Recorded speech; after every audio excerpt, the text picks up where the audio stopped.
Muy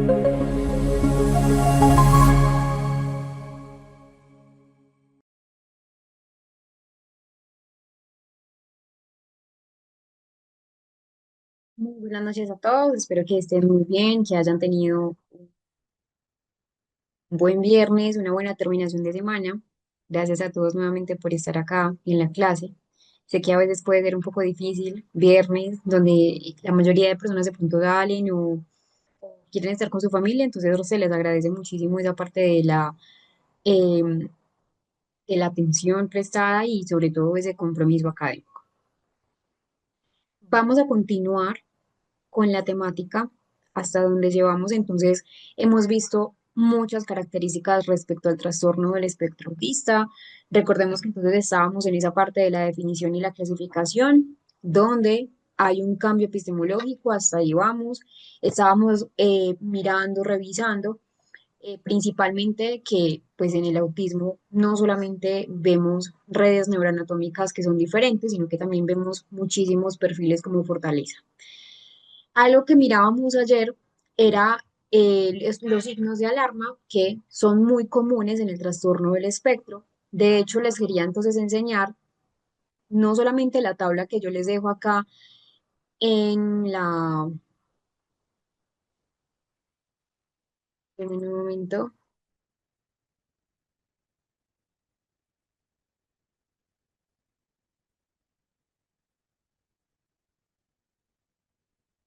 No solamente la tabla que está acá, sino que les quiero enseñar algo que está en el material de estudio, en el material donde ustedes entonces se pueden apoyar para poder entonces complementar esas sesiones.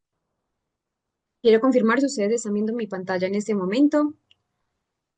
En ese momento les estoy mostrando, quiero saber si realmente están viendo, qué están viendo en la pantalla. Quiero ver eso porque a veces hay dificultades allí. Si siguen viendo la presentación o si ya están viendo la tabla. Bueno, siguen viendo la tabla en ese momento. La tabla, ¿todos ven la tabla? Un cuadro. Ese cuadro es el chat, que lo tengo abierto. La tabla. Listo. ¿De qué? Vamos a compartirlo por otro lado.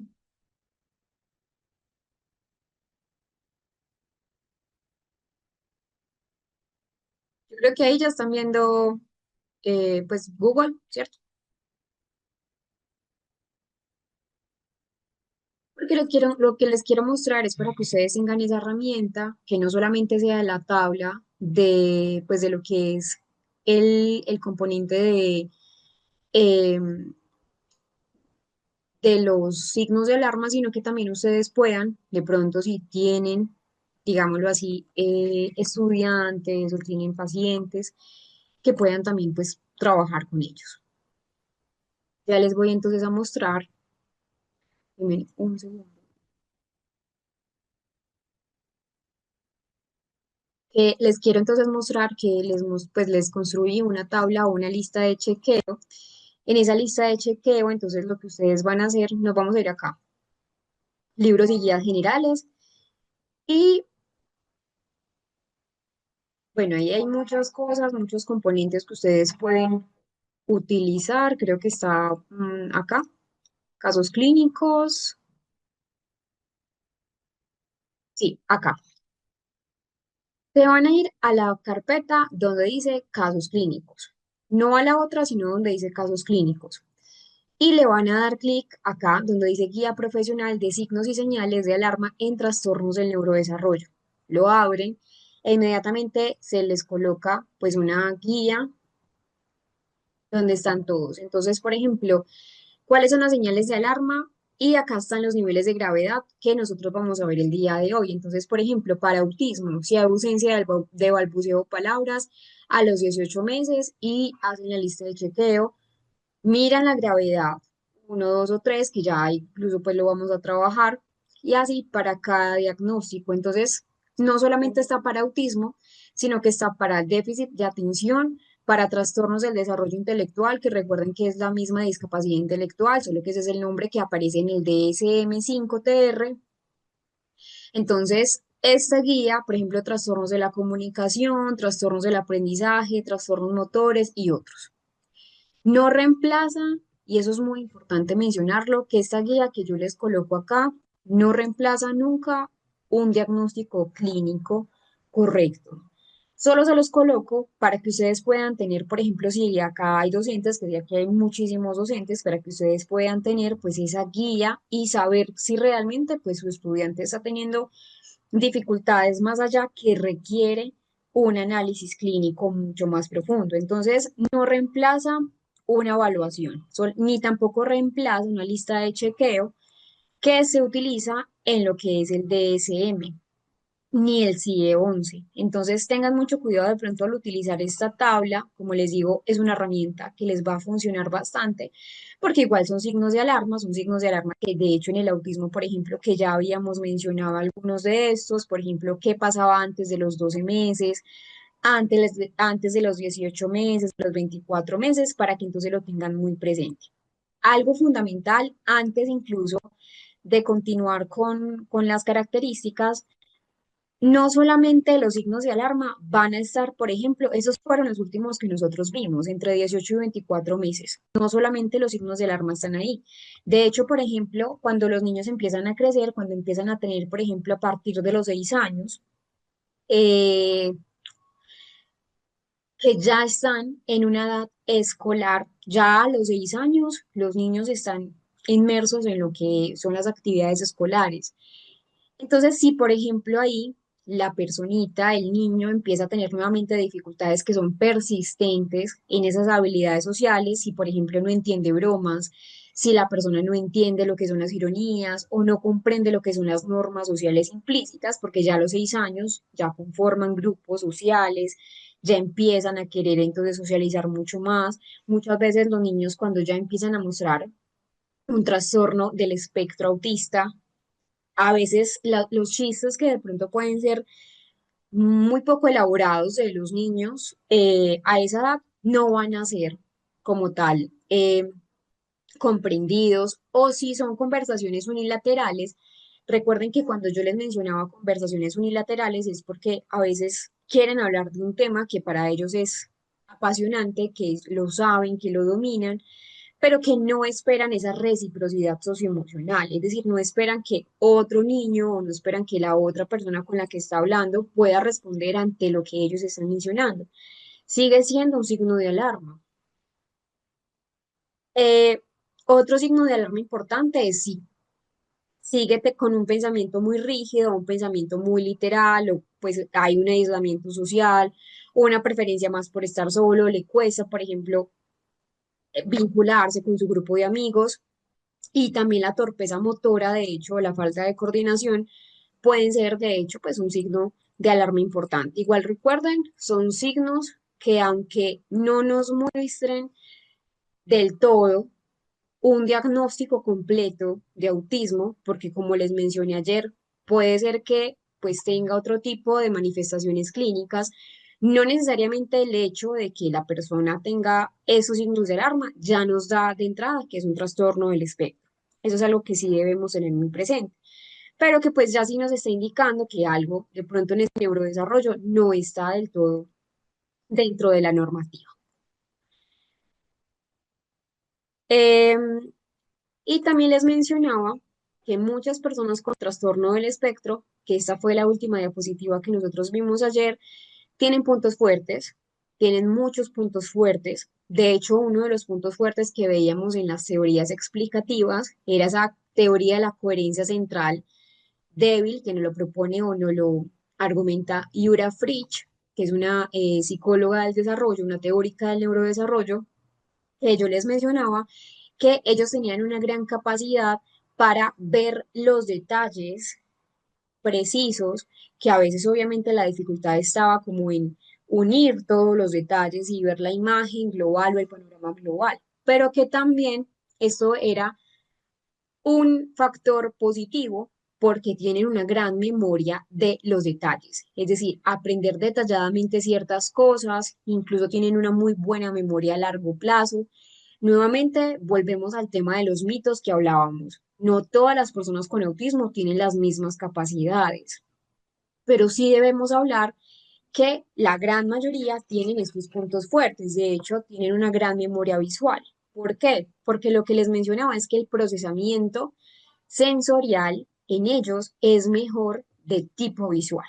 Por eso la utilización de un sistema aumentativo alternativo de la comunicación que viene a través de qué? Que viene a través de los pictogramas. ¿Por qué? Porque hay un mejor procesamiento de la información por lo visual. También, entonces, muchos de ellos, por esa gran capacidad de la memoria que tienen, de esa parte de recordar también los detalles, tienen una característica sobresaliente en áreas como las matemáticas, la ciencia, la música, el arte. No todos, pero sí una gran parte. De hecho, como ejemplo, y este es un ejemplo que me gusta bastante, es un niño que se llama Alex Baker. Alex es un pequeño, en ese momento pues está en su proceso de neurodesarrollo, pero ha mostrado y ha demostrado que tiene un gran talento a nivel visual.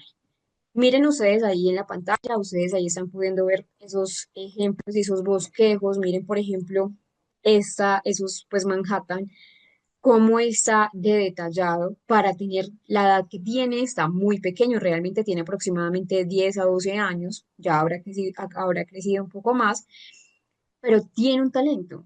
¿Cuántas personas, por ejemplo, ya adultas, no lo logran y ya son adultas? Y muchos niños de la misma edad con un buen proceso de neurodesarrollo, sin ningún tipo de, de alteración o, o trastorno de neurodesarrollo, tienen esta capacidad. Entonces, Alex Baker lleva haciendo bocetos mucho tiempo porque tiene una gran memoria eidética. Ese es el término correcto a lo que coloquialmente o de manera muy popular nosotros le llamamos memoria fotográfica. Pero el término correcto es memoria eidética. Eidética. Tiene una gran memoria icónica, así se llama, por la huella que es el icón, una huella visual. Miren, por ejemplo, esos paisajes que hace, me parece un talento increíble por esa gran memoria idética. De hecho, ya voy a mirar o ya voy a mostrarles un poco otra persona con un talento mucho mayor porque ya está más grande, pero es lo que les quiero mostrar. ¿Cómo puede detallar esos bocetos? ¿Cómo puede detallar esas impresiones de una ciudad con una sola mirada o con varias miradas? Pero el hecho de que lo haga de memoria lo hace muy sorprendente, que va muy por el camino de este personaje que es Steven Wilshire, que ayer yo les mencionaba que buscaran un poco sobre Steven Wilshire, que realmente pues Steven ha mostrado ser una persona muy talentosa, ha demostrado ser una persona que pues que empieza a tener una gran memoria eidética. Yo les mencionaba, al principio Steven Wilshire fue una persona que era no verbal. Entonces, al ser no verbal, empieza a tener un desarrollo de una forma diferente de comunicación, que de hecho era una pregunta que me hacían ayer. Si una persona es sorda, por ejemplo, ¿cómo se puede saber si es autista o no? Entonces, es ese tipo de aspectos que debemos entonces entender. Miren, por ejemplo, esos bocetos que hace, lo han llevado a muchísimas ciudades porque muchas personas de hecho pues han dudado de su gran talento. Para un humano promedio es difícil de pronto pues creer que otra persona pueda tener este gran talento y esta gran habilidad. De hecho, pues estuvo en la Ciudad de México. Para las personas que acá están en México, de que hay bastantes, lo llevaron y empezaron entonces a recorrer por helicóptero toda la ciudad de Ciudad de México para que él pudiera grabarlo en su memoria y luego colocarlo ahí o plasmarlo así como están viendo en este boceto. Entonces realmente han comprobado, lo han puesto a prueba realmente con una precisión casi que asombrosa, porque es muy difícil para un ser humano, incluso para otro tipo pues, de humanos promedio, poder ver una imagen y recordarla tan exacta como lo hace Steven Wilshire. Entonces, es un ejemplo de que muchas personas con autismo tienen unas grandes capacidades. Damos un ejemplo de Steven Wilshire. Este fue en la Ciudad de México, pero como les digo, de él hay muchísimos videos que ustedes pueden ver en YouTube o que pueden ver en otras plataformas, lo pueden buscar acá, Steven Wilshire, para que ustedes realmente se sorprendan de la capacidad humana.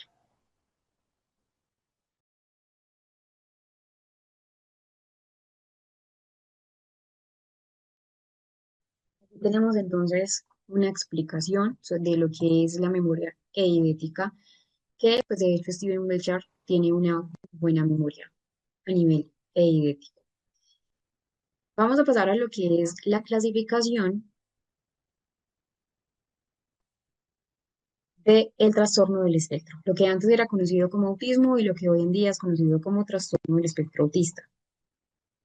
Resulta que antes de ser un grupo heterogéneo, como lo que pues un grupo más homogéneo, perdón, de lo que es el espectro autista, antes se recopilaban 5 tipos de autismo. Un trastorno autista, o que también había otro subtipo u otra clasificación, y era el trastorno autista típico, y era las personas que de pronto no encajaban en ninguno de estos 5, o el trastorno autista puro, que era pues la persona que era autista.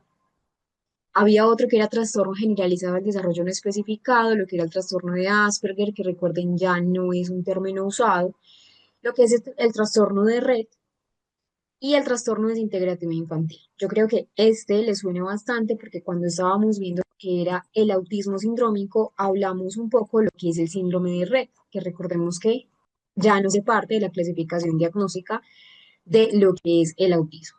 Entonces resulta que en el DSM, hoy en día estamos en el DSM-TR, pero el cambio drástico fue en el DSM-5. Cuando ya se publica el Manual Diagnóstico y Estadístico, cambia esa clasificación diagnóstica, entonces ya lo que había en el DSM-4 ya no se empezó a usar. En el DSM-4 estaban las 5 clasificaciones que les mencioné anteriormente.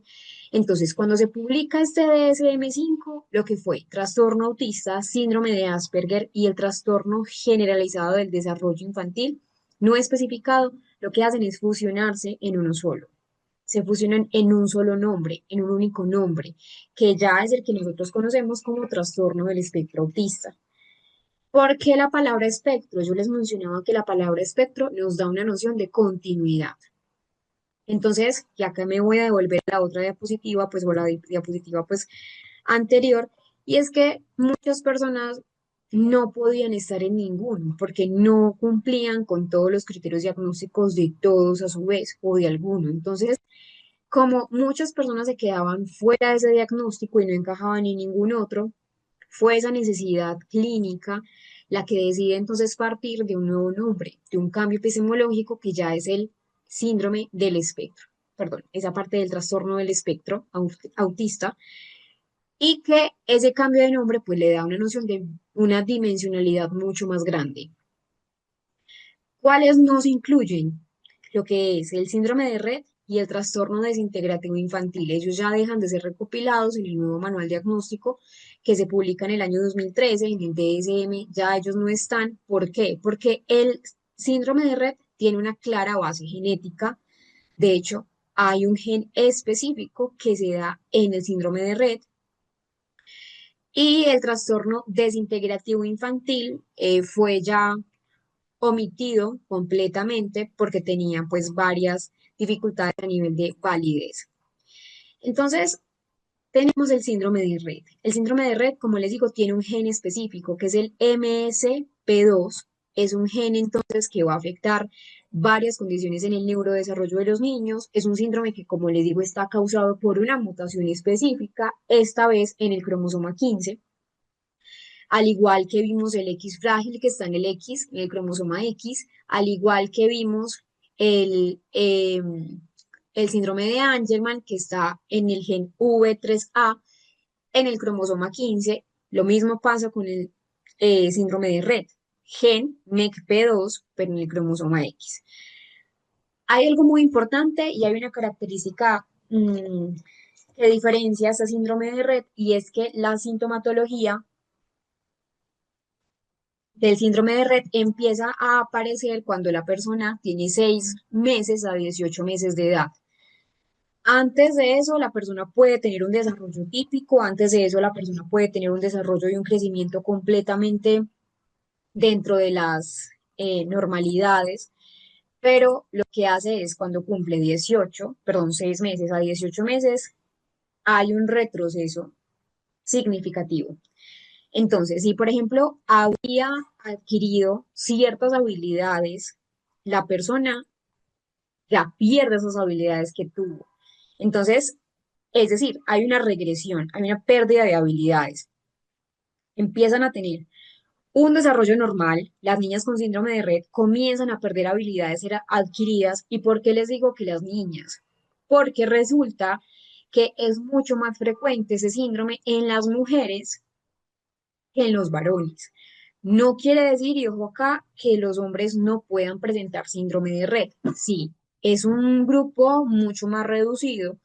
Acá sí se puede hablar que la mayoría de mujeres, perdón, la mayoría pues de personas que tienen el síndrome de Rett son mujeres, los hombres casi no lo presentan, pero también hay pues un grupo poblacional pequeño de hombres, entonces comienzan a perder habilidades que ya habían adquirido. Supongamos que tenían 18 meses.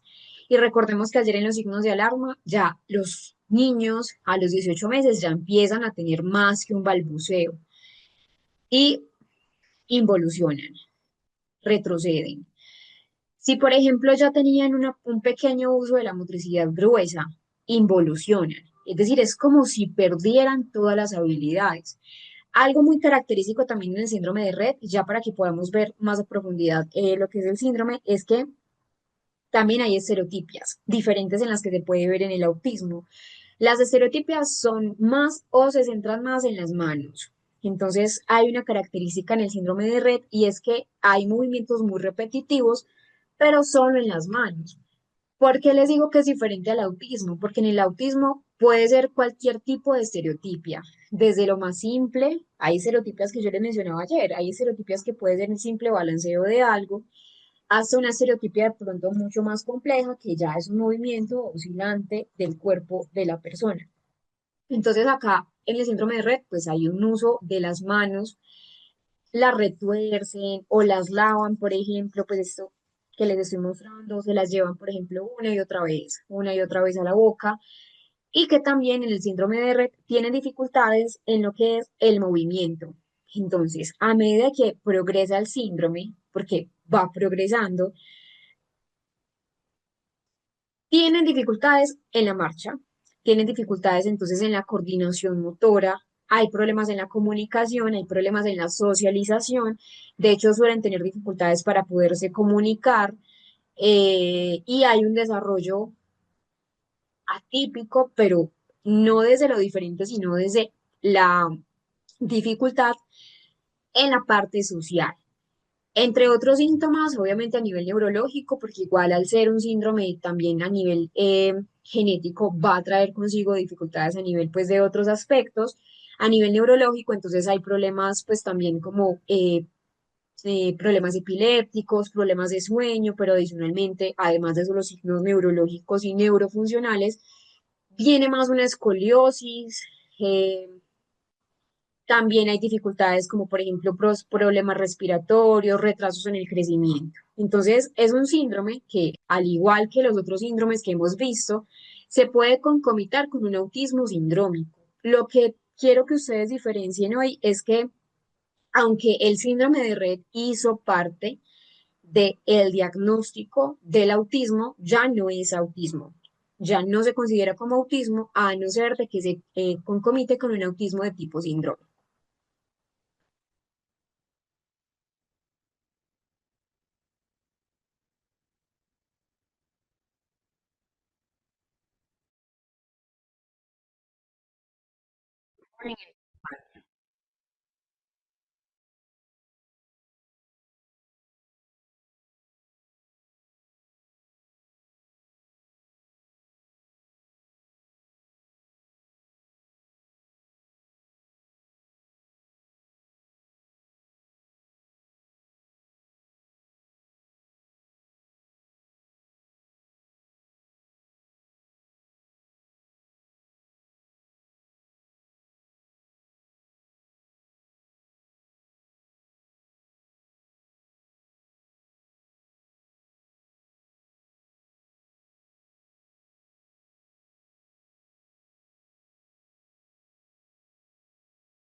Bueno, entonces también nosotros debemos entender cuáles son los criterios,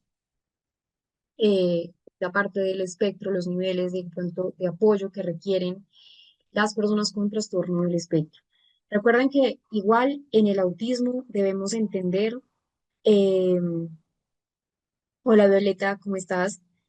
Cuéntame qué te sucede. Entonces, los signos y síntomas a partir de de las clasificaciones actuales del DSM. Tenemos tres grados o tres niveles de autismo. De hecho, pues el término correcto son niveles de apoyo. Estos están clasificados en el criterio A y en el criterio B. Criterio A, comunicación social; criterio B, comportamientos restringidos y repetitivos. Siempre en todos los tres niveles vamos a tener criterio A, criterio B. No van a cambiar esos dos. Lo que van a cambiar son las características. Entonces, cuando nosotros hacemos una evaluación diagnóstica, nosotros siempre debemos mirar cuáles son esos niveles, en qué nivel se encuentra la persona, porque también dependiendo del nivel, son esos apoyos terapéuticos, son esas herramientas educativas que vamos a brindar. Entonces, resulta que en el trastorno del espectro autista, pues tenemos siempre, como les mencioné, unos criterios que son comportamientos restringidos y repetitivos y la comunicación social. Nosotros no podemos cambiar esos criterios, ya son los establecidos y que pues igual está en el DSM-5-TR, que es la nueva clasificación actual. Recuerden que es muy importante entender que el grado de apoyo necesario no refleja un grado de autismo como tal, sino más bien pues esa intensidad de soporte que la persona requiere para poder funcionar adecuadamente. Nosotros tenemos entonces que el primer nivel es el más leve, por hacerle una analogía. Recuerden que igual no muestra cuánto tiene, cuán autismo tiene una persona, pero sí la persona necesita ayuda. La persona acá, entonces, en la comunicación social, por ejemplo, va a tener dificultades que son notables, que de pronto sin un apoyo emocional lo logra, adicional, perdón, lo logra hacer, pero que de pronto no lo hace de la misma manera como si tuviera un apoyo adicional.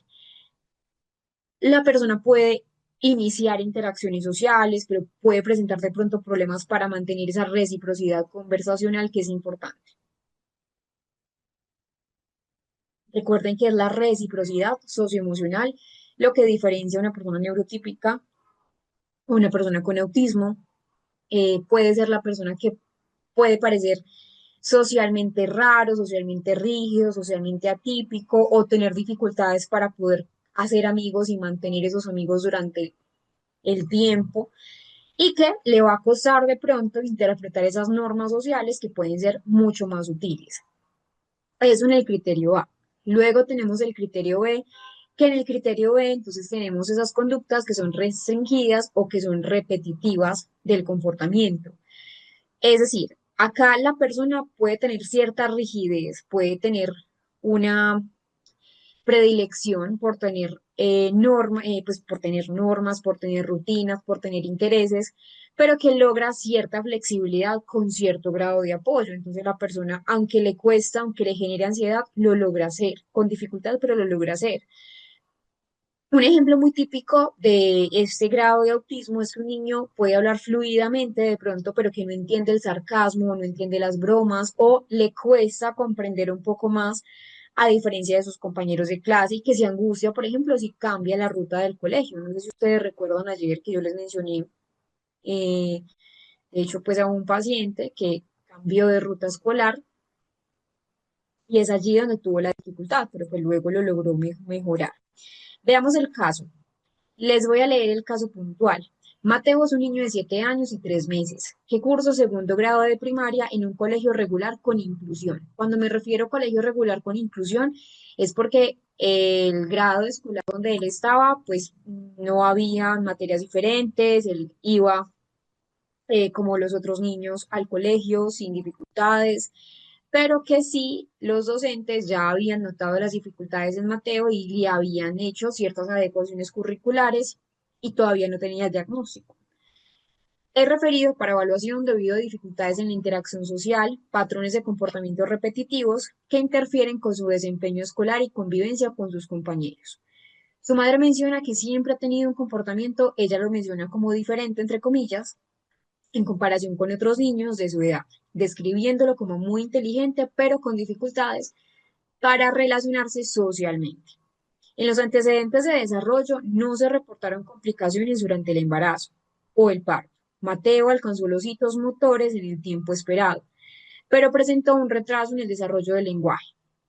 Sus primeras palabras aparecieron a los 2 años. Recuerden que yo ayer les mencionaba que a los 2 años un niño ya debía tener un repertorio de palabras alrededor de 50 y que comenzó a formar frases simples a los 3 años. Actualmente su lenguaje es funcional, aunque lo utiliza de manera literal. Y le cuesta comprender ironías, bromas o dobles sentidos. Por ejemplo, si alguien le dice que llueve a cántaros, responde preguntando ¿dónde están los cántaros? En el ámbito social, Mateo muestra interés por interactuar con otros niños, pero sus son percibidos como inusuales por sus compañeros. Habla principalmente sobre sus intereses específicos como trenes y mapas, sin percibir el desinterés o incomodidad de los demás. No entiende las reglas sociales implícitas, como turnarse para hablar o interpretar expresiones faciales complejas, lo que ayer estábamos hablando que cursa con alexitimia. No sé si ustedes recuerdan esa parte, que como tal, pues la lexitimia no es de la clasificación diagnóstica, pero que sí es un perfil muy similar. Em, Aunque busca afecto de figuras cercanas, su forma de expresarlo es restringida y más evidente con adultos que con sus pares. En cuanto a su comportamiento repetitivo, Mateo tiene rutinas estrictas que le brindan seguridad, como usar siempre el mismo plato y cubiertos al comer. Sus intereses restringidos son intensos y específicos, destacando su fascinación por trenes y mapas. Puede hablar extensamente sobre el tema, incluyendo detalles que sus compañeros no comprenden.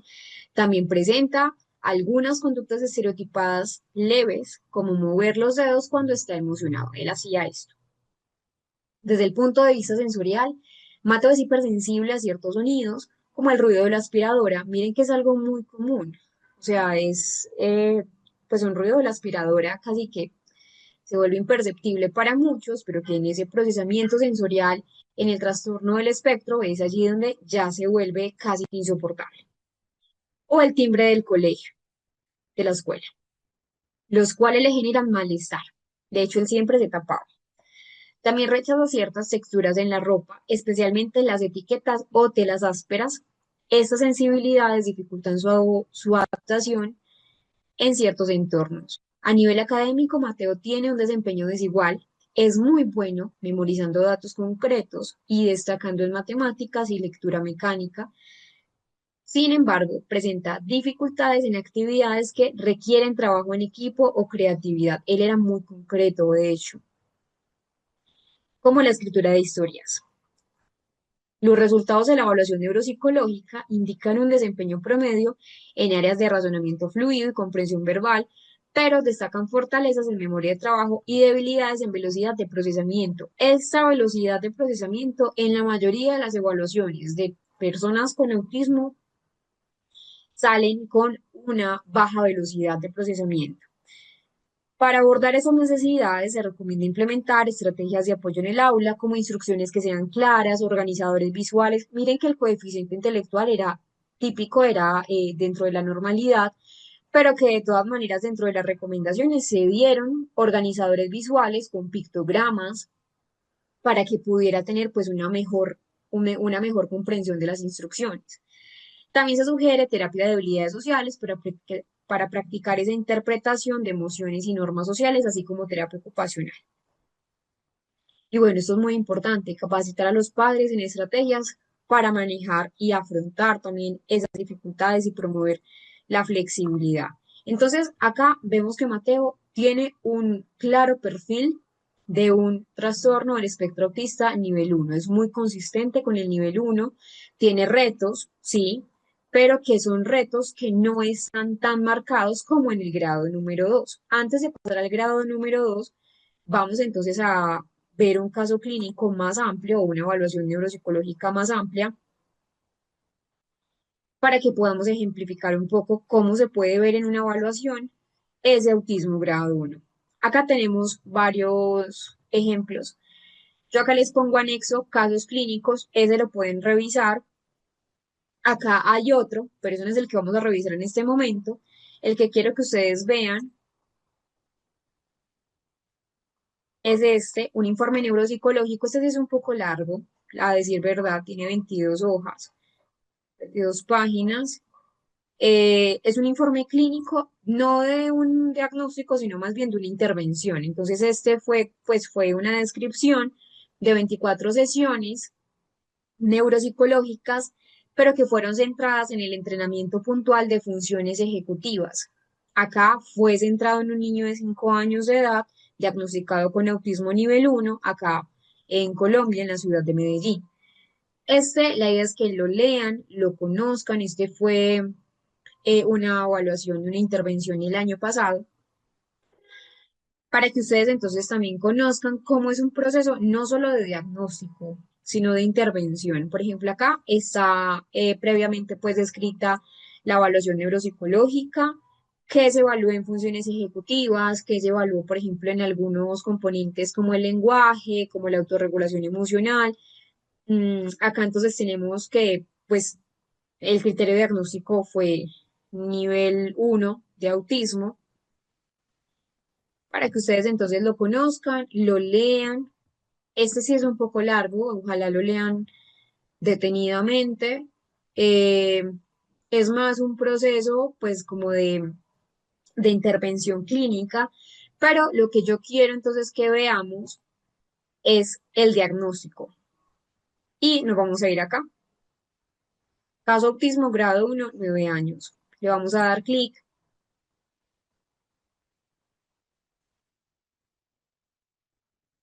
y tenemos este caso, que ahora sí es un trastorno del espectro grado 1. Lo van a descargar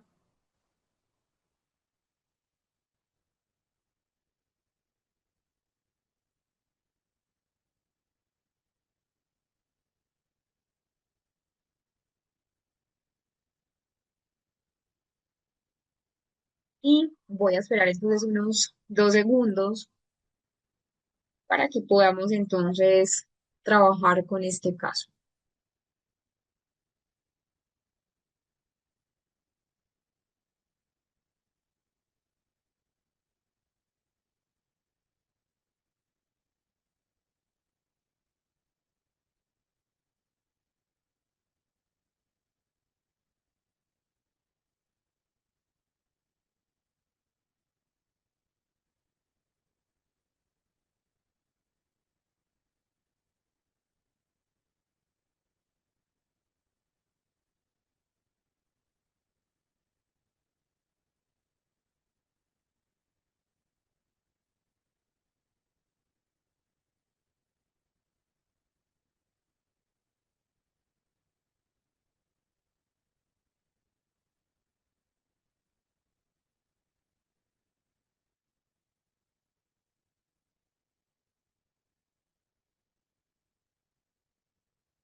Acá tenemos un caso, ya es un niño de 9 años, 4 meses, está en tercero de educación primaria.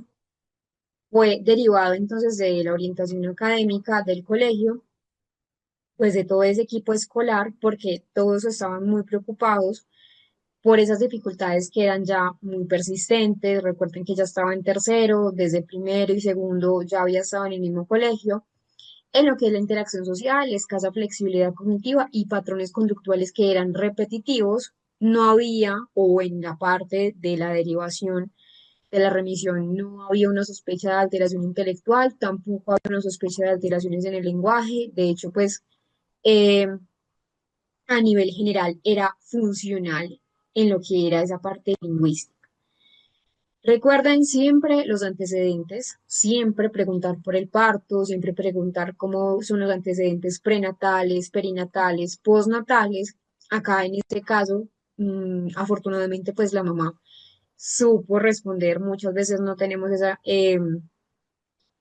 información, a veces puede ser incluso muy limitante. Entonces, cuando nosotros analizamos este caso, realmente acá nos va a permitir diferenciar los grados que son esos niveles de apoyo. El paciente como tal, ya sabemos que de antemano tiene una derivación y que pues ya nos da eh, una,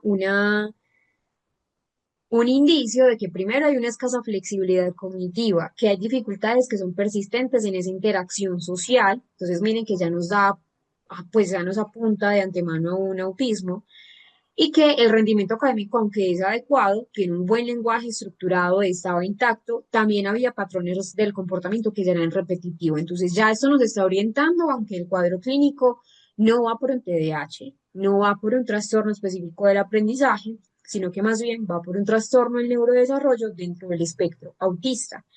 Tiene un alto funcionamiento, entonces ya de hipótesis diagnóstica nos da alto funcionamiento, pero todavía no podemos hacer la confirmación diagnóstica porque nos falta más información, nos falta obviamente conocer varias cosas. Vamos entonces a analizar bien lo que fue esta parte de los antecedentes relevantes hasta el desarrollo del lenguaje, hasta cómo era la conducta social y emocional. Acá tenemos algo muy importante y es que la madre pues estaba en una edad típica de gestación, no había riesgo en general. En cuanto al desarrollo motor, por ejemplo, estaba dentro de los rangos típicos, sí había un leve retraso de la marcha, nada determinante, nada de pronto que se salga dentro de las alarmas, o que, perdón, que caiga dentro de las alarmas. Dentro del lenguaje, sí observamos claves importantes. Lo primero es que las palabras fueron tardías, con dificultad, pero tardías, y pues de pronto aceptables. Ecolalia hasta los 4 años, acá les voy a mostrar ecolalia hasta los 4 años, miren, ecolalia presente hasta los 4 años, la ecolalia reduce en muchos casos. Entonces, ya acá nos está mostrando, hay patrón importante, está la ecolalia, es un indicador, la ecolalia es un indicador temprano de dificultades en comunicación social, porque recuerden que la ecolalia, en este caso, pues no era una ecolalia funcional. De hecho, la mamá en la historia clínica me contaba como que le preguntaba, ¿quieres jugo? ¿Quieres agua? Y el niño decía, jugo, agua, no decía mucho, entonces no era una ecolalia funcional. Eh, el lenguaje, cuando hablamos de un lenguaje estructurado, estaba presente. Sí, recuerden igual la edad, ya está en tercero de básica primaria. Entonces, hay algo que analizar y es que en tercero de básica primaria la prosodia debe estar ya en un proceso de neurodesarrollo. La prosodia ya debe estar en desarrollo típico. Acá también es que era un tono muy plano, era un tono muy monótono, habían dificultades también pragmáticas y había una interpretación muy literal, bastante literal del lenguaje. De hecho, pues el doble sentido, lo que eran las metáforas y la ironía, no lo entendía. Un ejemplo aquí que la madre pues mencionaba en el caso era que la madre le decía como que, ¿y dónde está el niño más lindo del mundo? Pues como un mimo típico de pronto de una mamá. Y él mencionaba, yo no sé, porque no conozco a todas las personas del mundo, a ese tipo de aspectos, ¿sí? Entonces, no tiene, cuando me refiero a una metáfora, no es una metáfora elaborada, como de pronto ya los adultos lo podemos comprender, pero son metáforas de ese tipo, simples.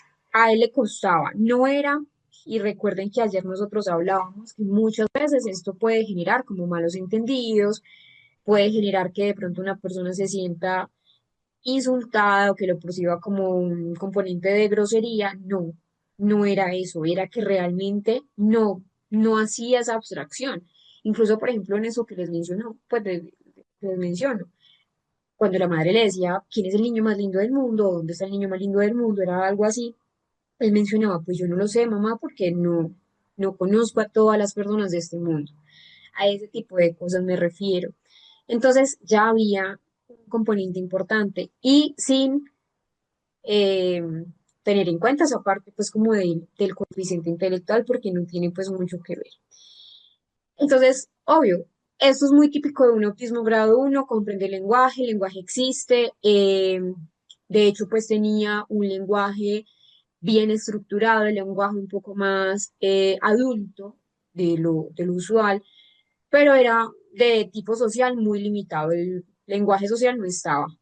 Entonces, eso nos lleva a esto, a la conducta social temprana, que era una interacción escasa con pares. De hecho, en el jardín infantil no tuvo interacción, no, nunca quería participar en los juegos, siempre quiso un juego en solitario. En el jardín de niños siempre tenía un juguete preferido, un juguete predilecto que siempre jugó con ese juguete y que cuando, por ejemplo, algún otro niño quería ese juguete, había conflicto significativo y que pues había una alta fascinación por sistemas mecánicos, le gustaba bastante, entonces ya nos da como tal muchas características que empiezan a ser mucho más consistentes con lo que es un autismo leve. Cuando nosotros hacemos la observación clínica, bueno, antecedentes familiares, padre ingeniero civil con rasgos obsesivos y dificultades históricas en entornos sociales, no estaba diagnosticado, pero les había dicho que había una alta carga genética, el hecho de que no tenga el diagnóstico no quiere decir que no esté.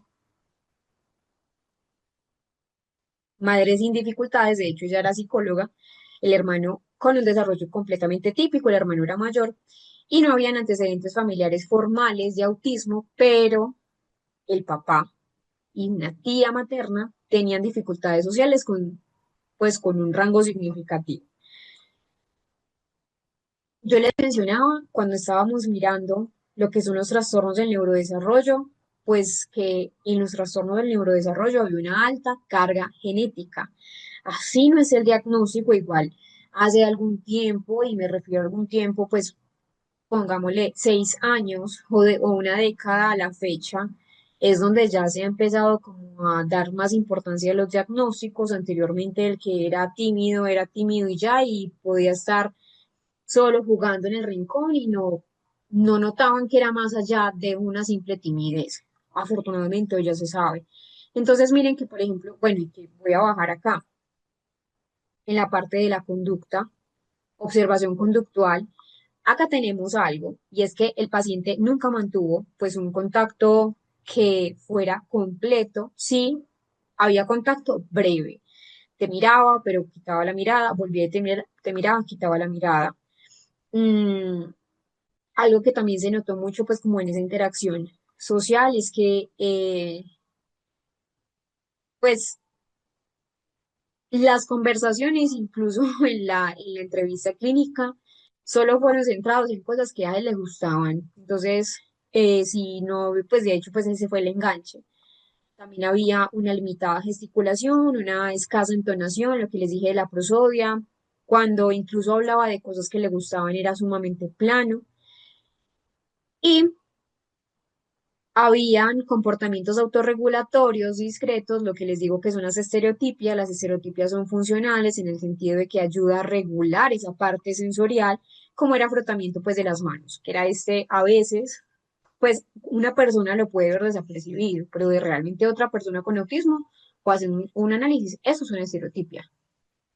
Cuando es repetitivo, no es que cada persona que tú veas haciendo así ya no, es funcional y en este caso pues en el paciente era muy funcional. Bueno, o hacía esto. Entonces, miren que las estereotipias son leves, a diferencia de lo que vamos a ver en el grado 2 y grado 3 que ya sí son mucho más marcadas. Acá, pues, no había, pues, como un seguimiento de instrucciones. Y en la evaluación neuropsicológica, lo que yo les mencionaba, bajo velocidad de procesamiento, todo estaba dentro del rango típico, a diferencia de 112 que era la comprensión verbal. 109 realmente más, pues es en rango promedio, pero pues mostró muchas habilidades cualitativas, teniendo una conclusión, pues un perfil muy armónico, un perfil sin dificultades. Sí había una leve vulnerabilidad en tareas de rapidez perceptual, pues, y eso tiene que ver ¿por qué? Porque cuando tenemos velocidad de procesamiento debemos tener una rápida adaptabilidad a los cambios. Y recuerden que ahí es donde está la rigidez. No es en sí solo por ¿cómo les menciono esto? No es en sí solo por la baja velocidad de procesamiento, sino por esa rigidez que al fin y al cabo pues afecta esa velocidad de procesamiento de la información, porque son pruebas que requieren cambio rápido de estrategia. En la comunicación promedio, en habilidades sociales bajo, esto fue una evaluación adaptativa con el Vineland de un informe parental, los papás, buen desempeño adaptativo en general, pero lo que era, por ejemplo, la parte social muy baja, habilidades sociales bajísimas, no se adaptaba bien a nuevos contextos. Ya luego se hizo la evaluación, esto me lo voy a saltar y lo vamos a mirar cuando estemos viendo la evaluación, y ya nos da un diagnóstico de trastorno del espectro autista grado 1 porque requiere apoyo. No había discapacidad intelectual, sin deterioro del lenguaje estructurado y una alta funcionalidad con necesidad de apoyo específico en dos dimensiones, la conductual por la rigidez y la dimensión social. Ya aquí está el plan de intervención, que ayer me preguntaban cuál era el mejor plan de intervención para autismo, terapia cognitivo-conductual adaptada al espectro, terapia de habilidades sociales, apoyo pedagógico en el contexto escolar y una intervención familiar. Porque muchas veces cuando nosotros estamos trabajando con personas con autismo, se vuelve un poco complejo eh, perdurar en el tiempo esas habilidades o esas ayudas que se le dan en la terapia, porque a veces la familia tampoco coopera. Y no es solamente un trabajo ni solo en el colegio, ni solo en el ámbito terapéutico. Debe ser un trabajo donde familia, grupo escolar, en el caso pues de los niños, y terapeutas, pues podamos hacer esa triada de ayuda a la persona. Bueno, como hoy es viernes, entonces hoy vamos a salir un poco más temprano al descanso. Eso ya se los había mencionado el primer día. Yo les voy a colocar, como siempre, el aviso y nos veremos entonces. Todavía no voy a abrir la cajita de preguntas para que no nos perdamos de pronto como del foco en el que estamos. Ya cuando terminemos estos grados de apoyo a las personas con autismo, sí abro la cajita. Entonces vamos a ir al descanso para que tomen algo, para que puedan tomar un café y regresamos.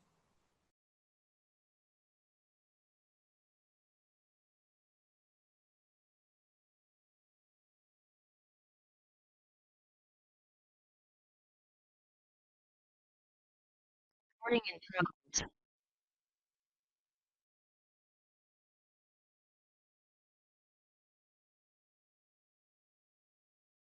Tenemos el grado número 2, donde la persona requiere un apoyo.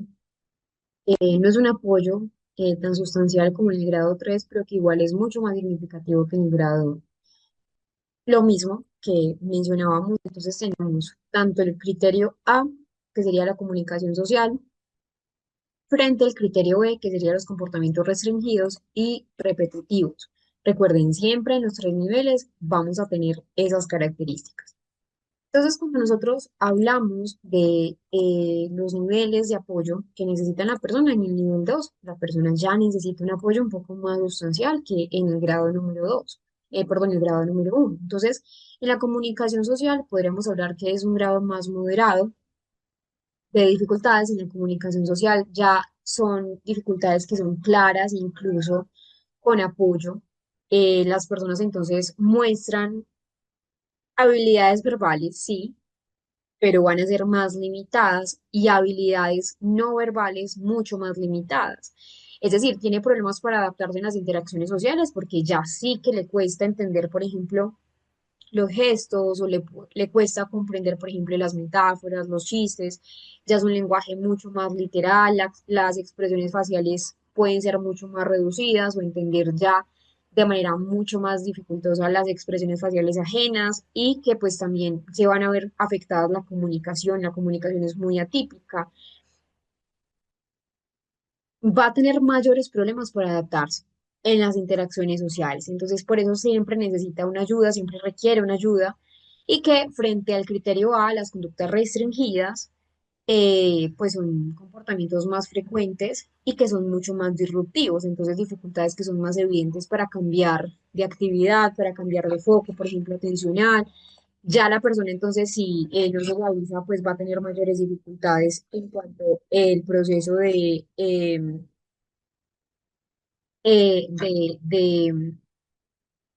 cambio de rutina o de cambio de estrategia, ya es mucho más inflexible.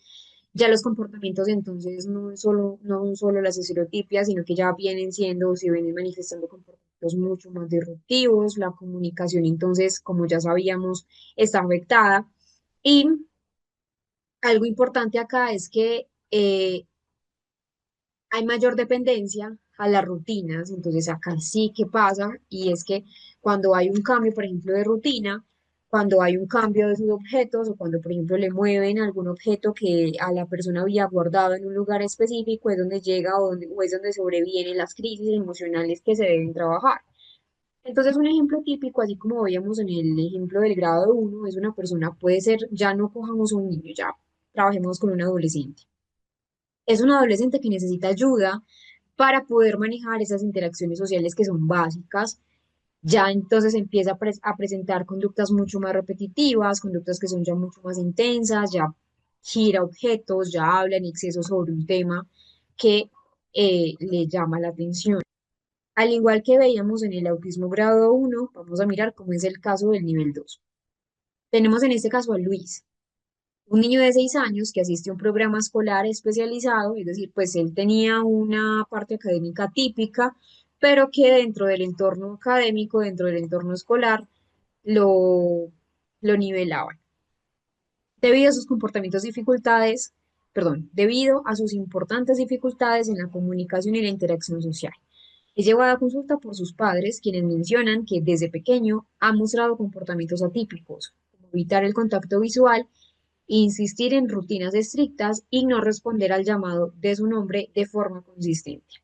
En los antecedentes no se reportaron complicaciones perinatales, pero el desarrollo del lenguaje fue significativamente retrasado. A los 6 años utiliza principalmente frases cortas y estructuradas para expresar sus necesidades básicas, como quiero agua o vamos afuera.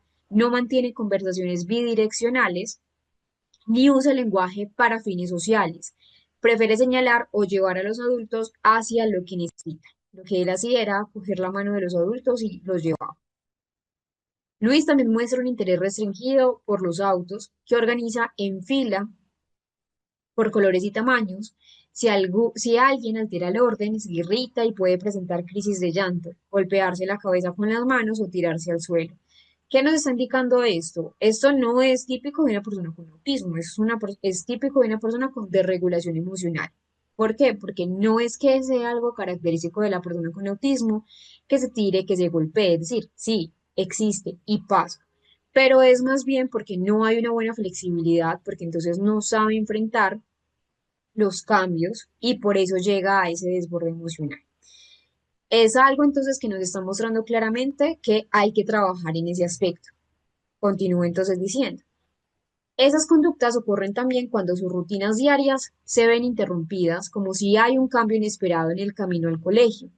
A nivel sensorial es muy sensible a ruidos fuertes como el de una licuadora o un claxon, el de los carros, lo que le genera angustia. También evita texturas específicas en la comida, prefiriendo alimentos con consistencias suaves como purés y yogur. En el ámbito social, Luis interactúa principalmente con adultos y lo hace de manera limitada, no busca el juego con otros niños y, aunque se muestra afectuoso con sus padres, este afecto es expresado de forma ocasional y poco espontánea. Requiere apoyo constante para participar en actividades cotidianas como vestirse o comer, ya que tiene dificultades para iniciar y completar tareas de forma independiente. Entonces acá vemos que Luis tiene una consistencia clara de un autismo grado 2, es muy marcada esas dificultades que tiene. Vamos entonces a nuestro material de estudio, a la carpeta donde nosotros estábamos revisando el caso número 1. Vamos a devolver acá y están otros casos diferentes. Igual acá, pues cuando puedan revisarlo, la idea es que ustedes revisen todos los materiales de estudio, los libros, no solamente por los casos clínicos, sino a nivel general. Vamos a irnos acá, que es otro caso. este caso, entonces tenemos un niño de 6 meses, la entrevista clínica. Esta vez no lo vamos a revisar tan profundo como el anterior, ya teniendo en cuenta cómo se hace. Entonces lo van a revisar. El que sí vamos a revisar es del nivel 3 que ya lo voy a mostrar. Para que lo vayan descargando, vamos a trabajar ese que es nivel 3, trastorno del espectro autista nivel 3 de una persona no verbal. Para que entonces vayan descargándolo, lo vayan mirando. Ya les voy entonces a explicar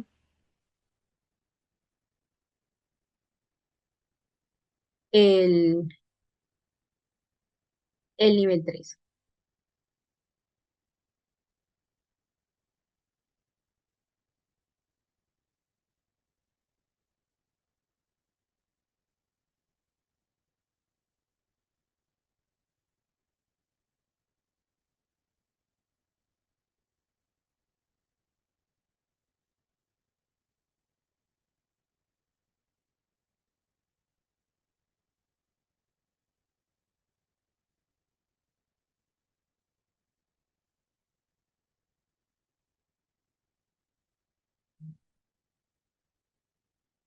Tenemos entonces un nivel 3, lo mismo, área de comunicación social, criterio A, área de comportamiento restringido y repetitivo B.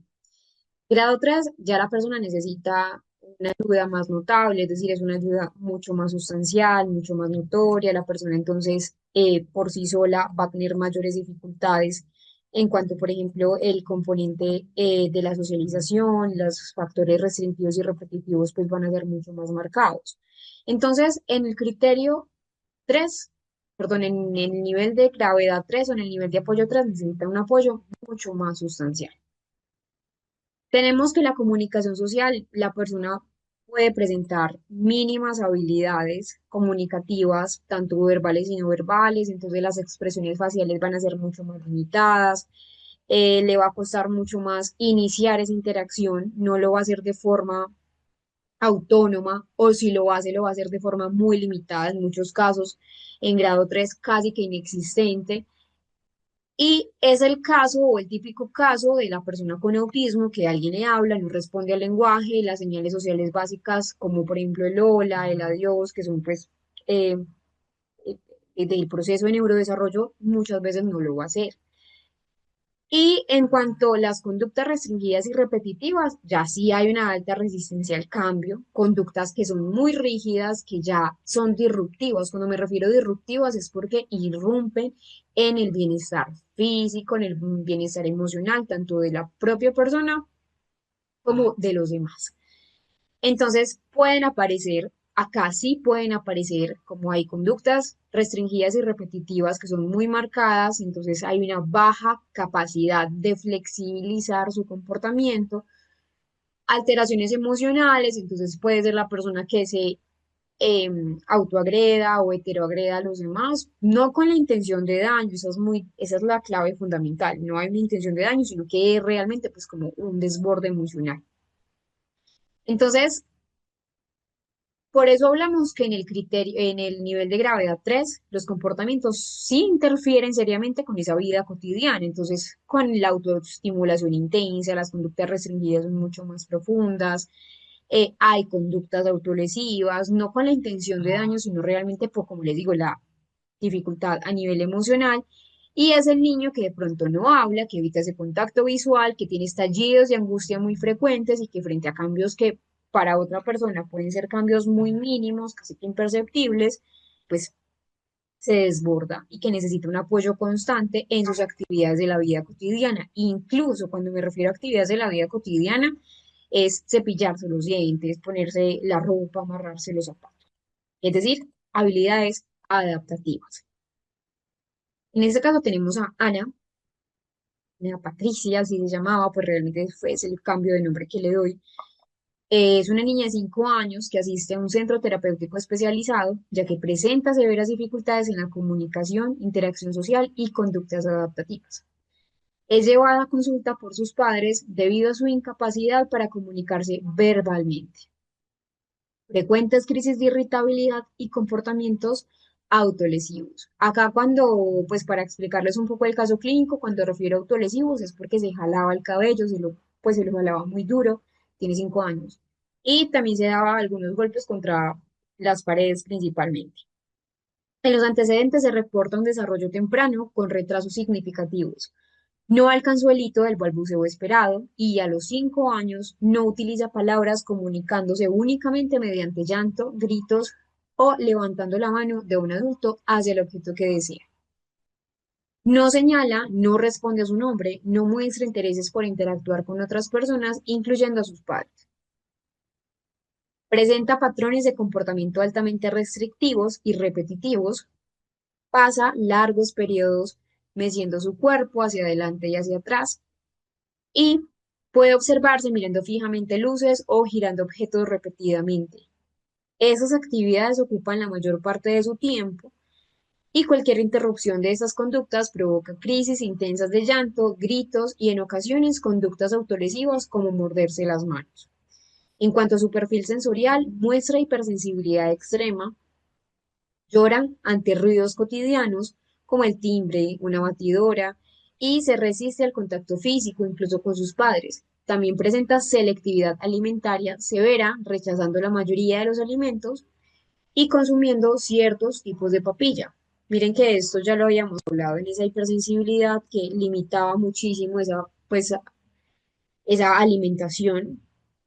Este caso entonces representa esto también. Ella, adicionalmente, en el entorno académico, ella ya estaba pues en, en un jardín infantil, no participaba en ningún tipo de actividades, por más que de pronto le resultaran eh, con motivación, no lo hacía. Siempre requería supervisión, incluso, por ejemplo, para actividades muy básicas que ya a los 5 años ya están establecidas, como por ejemplo el control de esfínteres, todo el tiempo necesitaba a alguien que estuviera ahí pues comiendo con ella, llevándolo al baño, en todo básicamente. No se alimentaba sola, no se vestía sola, no se aseaba sola, y mostraba realmente una conexión casi que nula, una conexión mínima con el entorno. No respondía emocionalmente cuando se le habla o cuando se le intentaba consolar, no. Entonces miren que acá hablamos que la persona con autismo nivel 3 ya tiene muchas dificultades para comunicarse, incluso no solamente a nivel verbal, sino a nivel no verbal. Incluso, por ejemplo, acá en la paciente para expresar esas habilidades que son básicas, es muy común que no hablen en el grado 3. De hecho es muy común en el grado 3 que no exista la parte verbal y que hay reacciones que son intensas, hay reacciones que son bastante marcadas, porque cuando hay un cambio de rutina o un cambio de ambiente, pues realmente no saben cómo manejar esa parte de las emociones. Entonces, al igual que nosotros vemos en el caso de Ana, también tenemos en el caso de, eh, pues acá no le pongo el nombre porque igual pues ustedes saben que yo cambio los nombres por confidencialidad. Ana tampoco es un nombre real. Entonces, lo que les mencionaba era que acá tenemos en este caso a un adulto que por primera vez fue a valoración. Entonces, tenemos una básica incompleta, baja escolaridad y el motivo de consulta fue la siguiente. Valoración neuropsicológica para clarificar, pues para clarificación diagnóstica, planificación de apoyos y revisión del perfil funcional. Siempre, y eso siempre se los digo, así sea en un adulto, revisar los antecedentes relevantes, revisar los antecedentes prenatales, postnatales y perinatales va a ser más que esencial. Eso también nos va a nosotros indicar muchos aspectos. Entonces, por ejemplo, acá tenemos algo fundamental y es que ya no es un niño. Tenemos un adulto con trastorno del espectro autista, pero que a pesar de que ya es adulto, sigue sin un lenguaje verbal que era funcional, no tiene una independencia, es decir, había una dependencia significativa en múltiples áreas del funcionamiento y dependía principalmente pues de sus padres y que pues en este caso nos permite entender que el autismo no solo se va a diagnosticar en los niños, como ya hemos visto a lo largo del diplomado, sino que también en los adultos. En este caso, pues un adulto joven de 27 años no logró terminar sus estudios, no porque tuviera autismo, sino porque no accedió a de pronto pues como a las terapias o los recursos adecuados. Acá hay algo importante y es que qué características, o qué aspectos fundamentales tenemos en el nivel 3. Primero, que necesita un apoyo muy sustancial, lo mismo, y que hay limitaciones en interacción social, autonomía, regulación emocional, flexibilidad cognitiva y habilidades adaptativas casi que nulas. En este caso, todos los elementos, ustedes ya de pronto habían analizado este caso, todos los elementos están recopilados en el paciente. Cuando uno hace una lectura clínica de los antecedentes del neurodesarrollo, nos encontramos que hay un retraso temprano en los hitos motores, que había una ausencia del balbuceo, que el lenguaje desde el primer año nunca estuvo. Eh, Algo muy típico en los niños es que ya deberían tener los gestos protohiperativos y protodeclarativos, que sería señalar pues, los objetos que le interesen. Acá no lo estuvo el paciente, había pues una ausencia completa de gestos comunicativos y que el juego simbólico nunca estuvo. Entonces, claro, esto ya nos empieza a mostrar que hay indicadores que son altamente para un perfil prototípico de un autismo nivel 3. Sin embargo, pues todavía no podemos dar un diagnóstico así de la nada. Necesitamos más confirmación diagnóstica. En la historia médica, eh, acá pues no habían dificultades a nivel general, pues la historia médica realmente no habían antecedentes de epilepsia, no había enfermedades neurológicas mayores, que obviamente pues también hay que descartar, porque muchas veces cuando hay síndromes epilépticos pasa que hay un deterioro cognitivo significativo que pues obviamente puede generar muchas sintomatologías. No había pues enfermedades neurológicas, se descarta hipoacusia, el electroencefalograma y la resonancia magnética no tuvo cambios, no hubo alteraciones para la edad de 27 años. Pero algo importante es que había una historia familiar y es el hermano con un trastorno del neurodesarrollo como tal. Nunca nos especificaron en la entrevista clínica cuál era, pues la madre realmente nos dijo que nunca pues guardaron la evaluación neuropsicológica, entonces, aunque sabíamos que ya de antemano había pues como una sospecha de trastornos del neurodesarrollo, no se, no se concluye cuál, cuál fue. Y que había un papá con rasgos obsesivos, que ya obviamente nos evidencia un poco más, sin confirmarla completa, pues de una carga genética, ¿cierto? Hay algo muy común en el autismo, ya hemos visto que pues, hay una alta carga genética. Cuando ya vamos a la evaluación, bueno, el comportamiento durante la evaluación también es importante. En una evaluación neuropsicológica, no solamente nosotros debemos obtener datos clínicos cuantitativos, sino datos clínicos cualitativos. De hecho, pues son muy importantes porque la observación durante la evaluación es fundamental. Por ejemplo, en este caso, el paciente nunca me estableció contacto ocular, jamás, nunca, ni por error. Eh, Nunca utilizó el lenguaje verbal, de hecho, pues sí utilizaba como algunos gestos para intentar comunicarse, pero no era una intención comunicativa de querer transmitir algo, no, sino como querer estar ahí, notaba que había más personas, pero no había nada más, empujaba objetos, pero no era como que estuviera conectado con la situación en ese momento. Había entonces balanceos, aleteos, que era pues conducta de estereotipias, y realmente en la evaluación hubo también momentos de frustración intensa ante cambios mínimos, entonces cuando íbamos a cambiar de estrategia o íbamos a cambiar ya de evaluación, tenía dificultades, de hecho.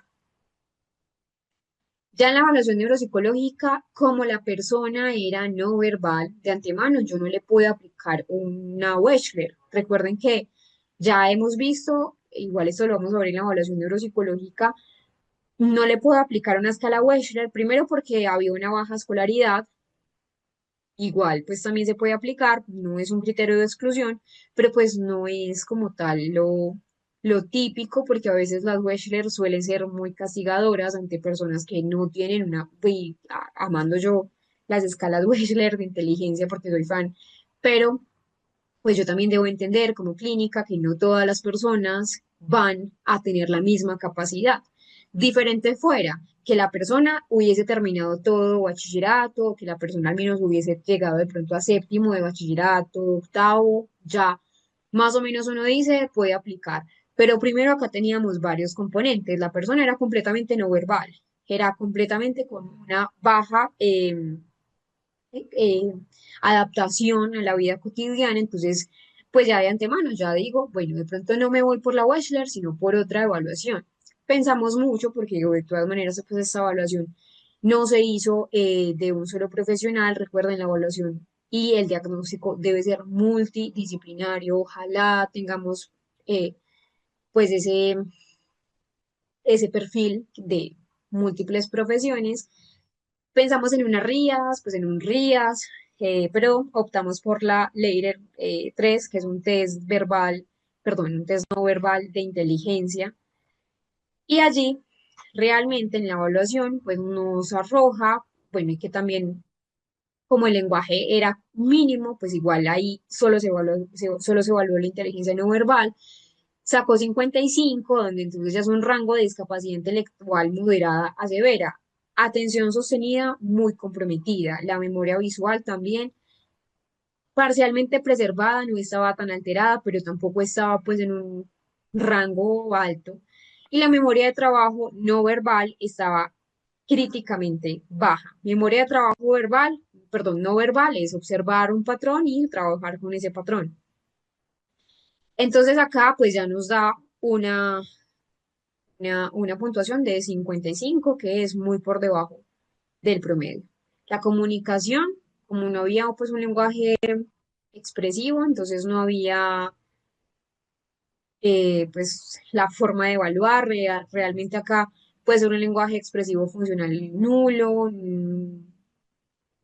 no respondía a su nombre de manera constante, no lo hacía, tenía 27 años, no utilizaba gestos de pronto como naturales de señalar, de decir no, de negar pues como con la cabeza. Entonces, claro, esto lo empieza ya a ubicar en un nivel de comunicación preintencional o más bien emergente que requiere ya de un sistema aumentativo como el sistema PECS, que ya esto lo vamos a ver en la intervención, o un PECS, perdón, o un SAC, que fue el que nosotros vimos ayer, pues que de hecho el sistema PECS se basa mucho pues como en la comunicación aumentativa alternativa de los SAC, aunque el grupo de los SAC son más que solo sistema PECS. Eh, pues porque no tenía ese sistema incluido. Por eso les digo que es tan importante que también estemos con un trabajo mancomunado con fonoaudiología, porque pues igual, sobre todo si hay una persona no verbal. Funciones ejecutivas severamente comprometidas, recuerden igual que había una inflexibilidad muy grande en muchos aspectos, habían mucho o se dieron muchos errores perseverativos, incapacidad también de adaptarse a cambios, la respuesta inhibitoria muy baja en lo motor. Entonces ya nos da un perfil ejecutivo que explica muchas conductas que en la clínica y que en el reporte pues también de la mamá nos mostró. Entonces frustración, las estereotipias, la necesidad tan grande de tener una rutina y luego evaluamos la cognición social, que es importante. Entonces, cero reconocimiento emocional, cero imitación de gestos, no había ningún tipo de reciprocidad socioemocional, ninguno, y que pues había una desconexión importante con los pares, con las personas que igual habían ahí, y que centraba su atención en objetos, pero objetos pues concretos, giratorios, luces intermitentes. Esto ya entonces, teniendo en cuenta toda la evaluación, como les digo, ese es un resumen evaluativo de un informe. El informe realmente original es mucho más grande, solo que como pues también es un componente legal, no puedo mostrárselos completos, sino un resumen a nivel pues como ya más educativo. Y ya el diagnóstico dio un trastorno en espectro autista, nivel 3 en ambos dominios, criterio A, criterio B, ya les voy a explicar por qué en ambos dominios no había un lenguaje verbal funcional y necesita apoyo sustancial. Entonces ya realmente no es un único, pues no solamente es un TEA severo, sino que ya existe autismo más discapacidad intelectual más una ausencia de comunicación funcional. ¿Por qué les digo o por qué les menciono que en los dos niveles, es decir, en el criterio A y en el criterio B, eh, a la persona le dio o se le otorgó un criterio o un grado 3? Porque es importante entender que esos niveles y los niveles son dimensionales, no son categóricos. Es decir, hay personas que están en grado 2 en comunicación y hay personas que están en grado 3 en conductas repetitivas y restrictivas, por ejemplo. La mayoría de los casos sí están nivelados, pero también encontramos otras personas que tenemos un grado 1 en uno y un grado 2 en dos, en el otro. ¿Por qué? Porque son dimensiones, no son categorías concretas. Y algo también es muy importante y es que los niveles de gravedad cambian con el tiempo. Hay personas que con una muy buena intervención, con un entorno apropiado, con un entorno estructurado, con buen apoyo y buenas oportunidades educativas, que a veces es un reto, puede modificarse ese funcionamiento de una persona y se puede modificar significativamente. Y otra cosa importante, y es que esos niveles de apoyo son de apoyo. Entonces, una persona con autismo puede estar en esos tres niveles con diferentes rasgos de capacidad intelectual, desde una discapacidad intelectual hasta altas capacidades, porque no reflejan el nivel de inteligencia. Eso es algo importante. No quiere decir que todas las personas que estén en grado 2 tengan una inteligencia menor. Hay personas que han estado en grado 2 de apoyo y tienen altas capacidades. ¿Por qué? Porque el perfil del coeficiente intelectual no es el mismo de unas habilidades adaptativas. Hay personas que tienen alto coeficiente intelectual y eso no es una camisa de fuerza para que tú seas autónomo en todas las actividades de la vida cotidiana. Claro, deben estar compaginados, pero hay personas que tienen altas capacidades intelectuales, pero a nivel de la comunicación social, nulos. Entonces, eso es muy importante tenerlos en cuenta porque a veces se suele confundir. Importante entonces estos criterios, importante tenerlos en cuenta. Ya vamos a ver los criterios diagnósticos del autismo. En la mayoría, por no decir que casi todos los países de Latinoamérica y del mundo, utilizamos el DSM-5. En este momento estamos en DSM-5 TR. Apenas pues en muchos países se está empezando como a implementar.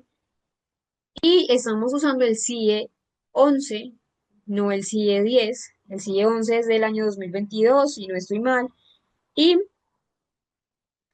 no en todos los países. Por ejemplo, acá en Colombia todavía seguimos utilizando el DSM, el CIE 10, porque esto implica gastos administrativos, implica pues también como cambiar todo lo que son las historias clínicas. Obviamente no estoy justificando esta parte, no, pues eso ya va pues como a nivel como de a nivel incluso podría decir que político, ¿cierto? Pero implica muchas cosas, entonces quizás están esperando un poco, o eso es lo que espero, pero igual así no estemos actualizados, por ejemplo en Colombia, ya que pues muchos países también están utilizando aún el CIE 10, eso no justifica que no debamos conocer qué cambios tuvo el CIE 10 al CIE 11. Ejemplo, el CIE 10 todavía habla de síndrome de Asperger, todavía habla de trastorno desintegrativo infantil, cosa que ya en el CIE 11 eso desapareció. Por eso entonces muchas personas todavía se confunden, porque claro, el DSM-5 ya no habla de esas subcategorías, que eran 5, y el CIE 10 sí las habla, entonces muchas personas que de pronto no están en el área clínica es un caos. Pero siempre debemos hablar de CIE 11, DSM-5 TR, así no estemos de pronto actualizados en el sistema de salud. Lo que les quería decir es que en la mayoría de países está el DSM como el manual oficial para el diagnóstico, Obvio, debemos, como les digo, no solo diagnosticar con DSM, sino con un CIE también, que es de la Organización Mundial de la Salud, el DSM es de la Asociación Americana de Psiquiatría, pero el único país donde oficialmente eh, trabajan con el CIE 11 y ya es Inglaterra. Entonces, cuando nosotros hablamos de los criterios diagnósticos, hablamos que son varios, no solamente criterio A y criterio B, sino que realmente pues hablamos de varios criterios diagnósticos, solamente que pues el componente de los criterios diagnósticos pues sí se centra más en lo que es el criterio A y el criterio B.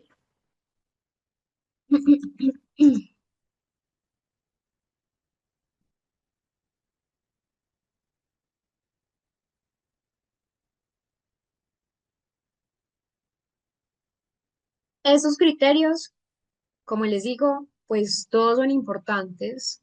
No es que exista un criterio más importante que el otro, no, todos son sumamente pues relevantes, pero en el criterio A tenemos entonces que la persona, como es un criterio de comunicación, interacción social, pues acá la persona requiere un mayor esfuerzo, le cuesta relacionarse, le cuesta comunicarse, o lo puede hacer sí, pero con muchas dificultades. Entonces deben estar presentes en todos los contextos, porque también una duda que puede surgir es que muchas personas dicen, ah, pero es que en la casa sí habla muchísimo, e interactúa, pero en el colegio es completamente apartado, pero en clase de karate, supongamos, o en clase de natación, es sumamente extrovertido. No, eso no pasa así.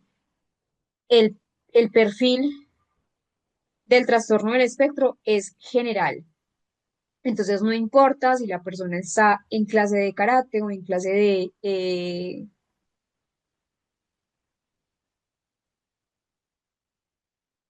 karate o en clase de algo, siempre debe estar presente todos los criterios.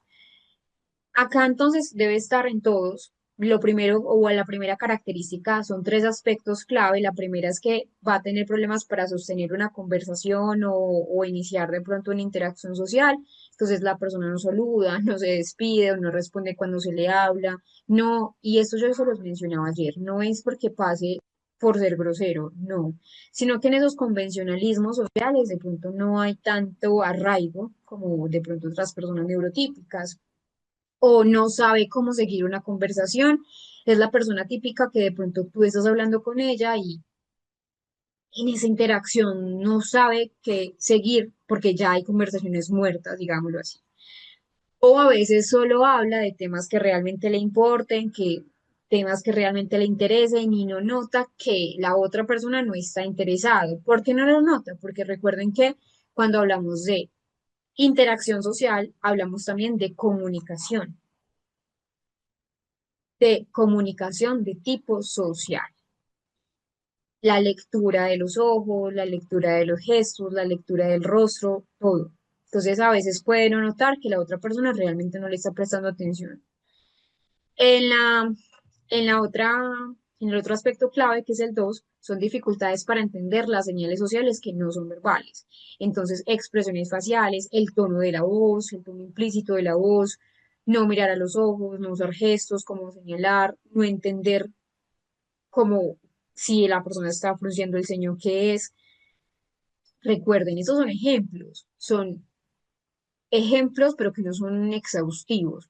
Hay personas que, como les digo, miran a los ojos y tienen autismo. Esto no es pues un criterio exclusivo. Y en la clave 3 tenemos dificultades para desarrollar relaciones sociales adecuadas.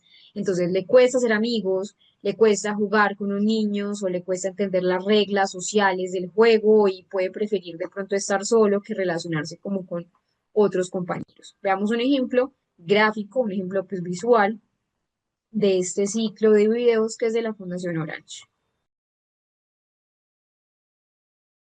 Recording in progress.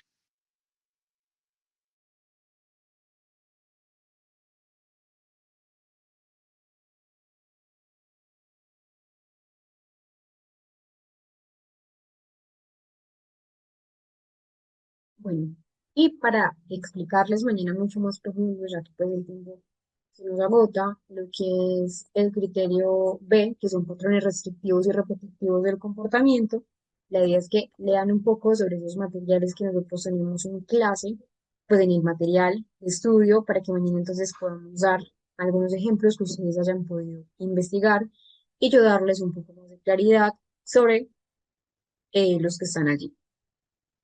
Vamos a dejar la clase acá. Mañana entonces vamos a continuar. Recuerden que mañana tenemos la clase en las horas de la mañana. Empieza a las 9 de la mañana y nos vamos hasta el mediodía, hora colombiana. Recuerden ver la primera clase donde está allí la conversión horaria para que no tengan dificultades. Mañana vamos a resolver esas inquietudes. Nos veremos mañana. Espero que descansen bastante. Nos vemos.